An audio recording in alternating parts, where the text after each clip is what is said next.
In today's video, I'm going to teach you how to set up expense tracking on Expensify.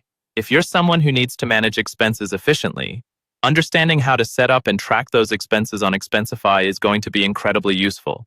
Let's dive right in and get started. First, you'll open the dashboard, which is your central hub for networking in Expensify. Here, you'll find a green plus sign or a plus icon situated prominently on the screen. Clicking this icon is your starting point for creating a new expense. This is the go-to button every time you want to log something new in Expensify.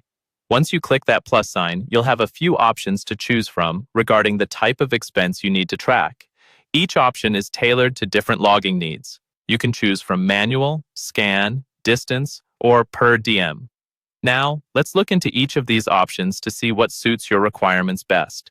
If you opt for the manual entry, you'll need to input several details about the expense by hand. This includes the amount you spent, the currency it's in, the category it falls under, and a brief description for your records.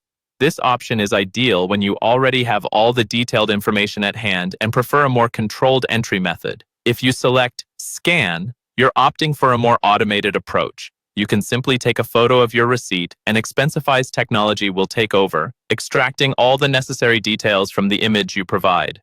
This option is particularly handy when you're on the go and have paper receipts piling up. It's quick and reduces the chance of manual entry errors.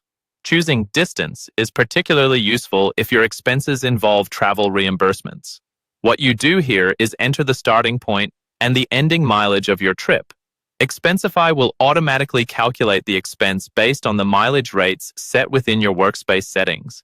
This ensures you're reimbursed accurately without having to do the math yourself. After choosing your preferred method and thoroughly entering all necessary details, it's time to save the expense. At the bottom of your input screen, you'll find the Create Expense or Save button. Clicking on this will store the expense in your Expensify account, making sure it's safe and backed up for future reference or reporting. And that's it. You've set up expense tracking on Expensify. Whether using manual, scan, or distance, this tool is incredibly valuable for keeping all your financial records tidy and accessible. Thanks for following along, and happy expense tracking.